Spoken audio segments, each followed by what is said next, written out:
मंगलमूर्ति सतगुरु मिलवै शरीवाधार।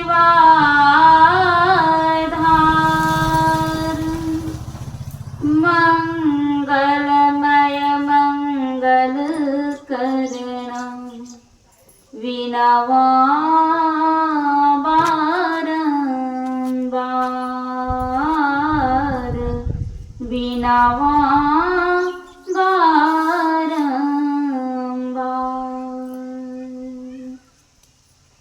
मेरा मुझ में कुछ नहीं, जो कुछ है गुरु तोर। तेरा तुझको सौंपते क्या लागत है मोर। तेरा तुझको सौंपते क्या लागत है मोर।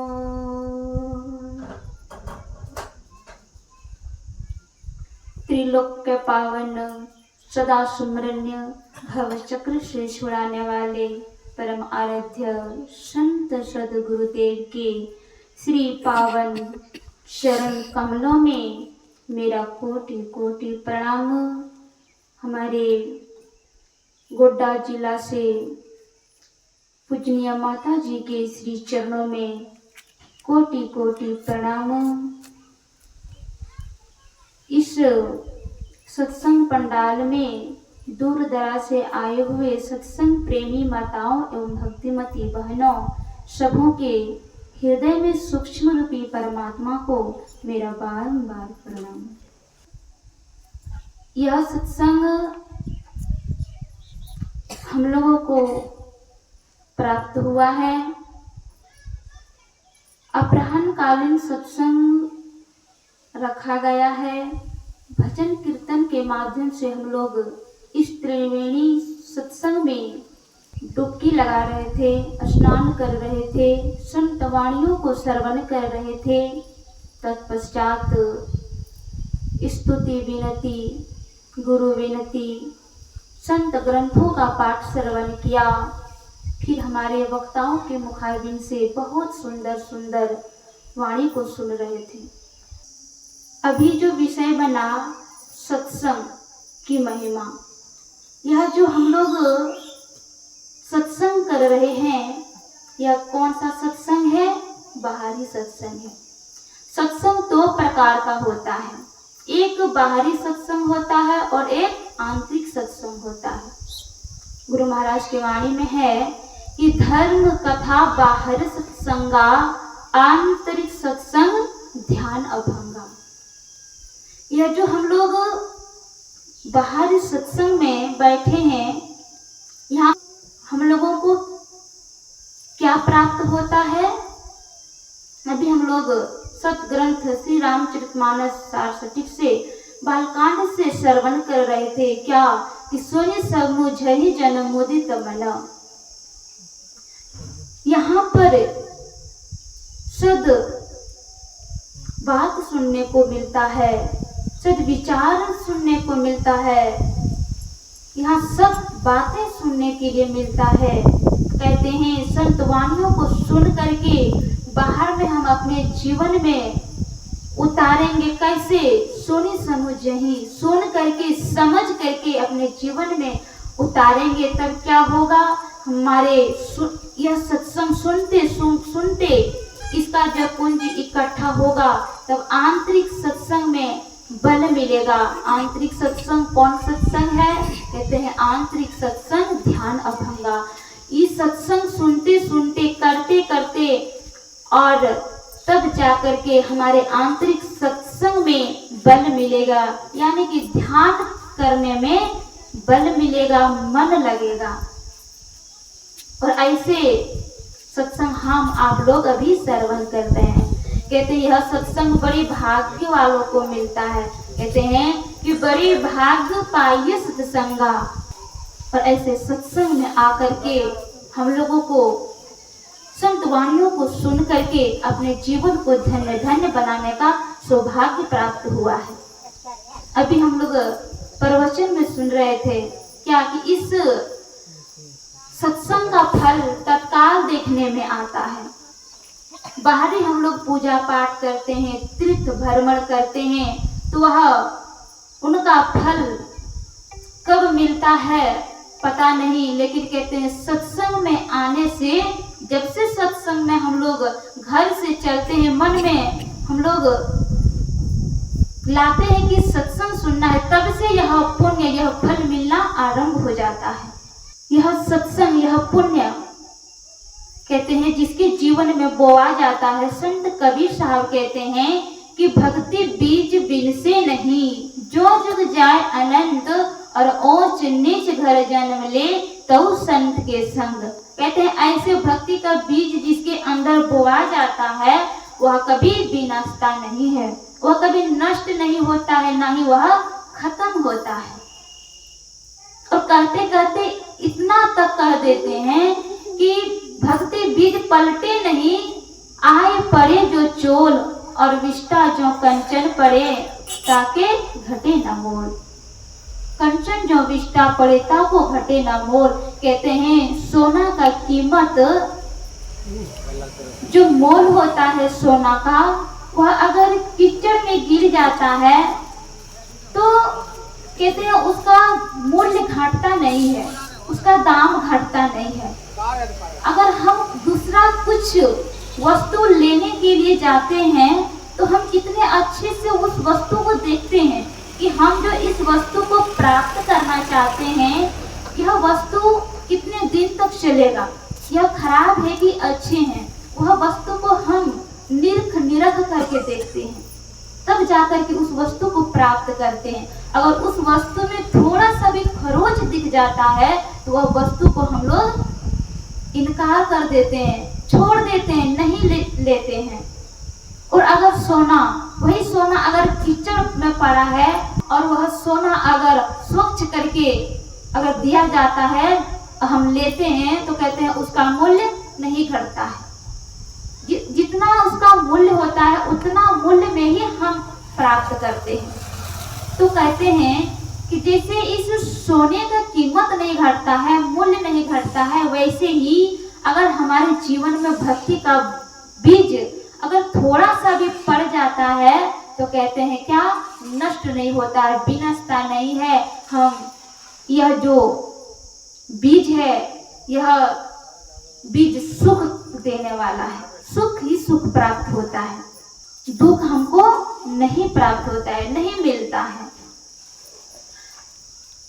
इसके लिए हम लोगों को क्या करना पड़ेगा?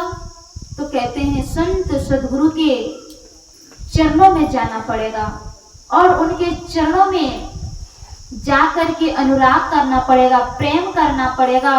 और जो संत सदगुरु जो इस जीवन को धन्य बनाने के लिए, जीवन बनाने के लिए, उत्तम बनाने के लिए जो विधि बताएंगे वह अपने जीवन में उतारना पड़ेगा। तो कैसे? हमारे गुरु महाराज कहते हैं अपने जीवन में अच्छे बनाने के लिए, सुखमय बनाने के लिए क्या करना पड़ेगा?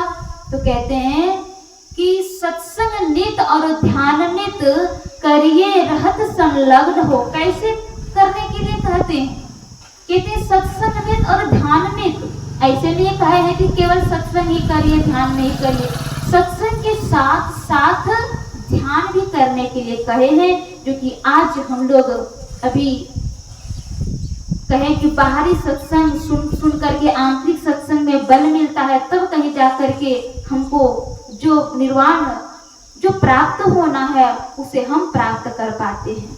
तो इसके लिए कहते हैं कि सत्संग नित और ध्यान नित कैसे करना चाहिए? तो कहते हैं संलग्नता के साथ करना चाहिए। और कैसे? तो कहते हैं झूठ, चोरी, नशा, हिंसा, ये पंच पापों को हम आप लोगों को बचने के लिए कहे हैं। ये पंच पापों से बचते हुए सत्संग और ध्यान करके अपने जीवन को धन्य धन्य बना सकते हैं। नित्य प्रति सत्संग कर ले प्यारा, तेरा कार्य सरे सारा। कौन सा कार्य? सब तो छोटा हो चाहे बड़ा हो, हम संसार में कुछ भी कार्य करते हैं वो कार्य ही है। लेकिन यहाँ संत गुरुदेव भगवान कौन से कार्य करने के लिए कहे हैं? कहते हैं कि नित्य प्रति सत्संग कर ले प्यारा। कहते हैं जो ना करे लकीर सो करे फकीर। ऐसे संत सदगुरुदेव हम आप लोगों को उपदेश करते हैं कि नित्य प्रति सत्संग कर ले प्यारा, तेरा कार्य सरे सारा। कौन सा कार्य? जो सार और आसार। सत्संग में आने से हमें ज्ञान होता है कि कौन सा कार्य सार होता है और कौन सा कार्य आसार होता है। हम यहाँ ज्ञान प्राप्त होता है।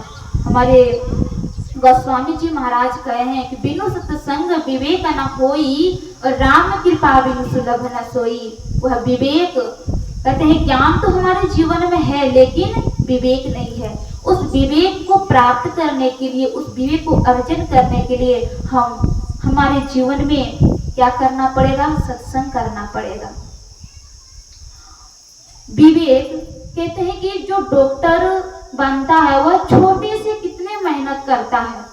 वह स्कूल जाता है, ट्यूशन करता है, वह दिन रात एड़ी से चोटी तक वह पढ़ाई करते हैं, मेहनत करते हैं, तब जाकर के वह फिर डॉक्टरी पढ़ाई करते हैं। अपने डॉक्टर प्राप्त करने के लिए कितने मेहनत करते हैं, तब जाकर के वह डॉक्टर का डिग्री प्राप्त करते हैं। और डॉक्टर डिग्री प्राप्त करके वह अपना कार्य शुरू कर देते हैं।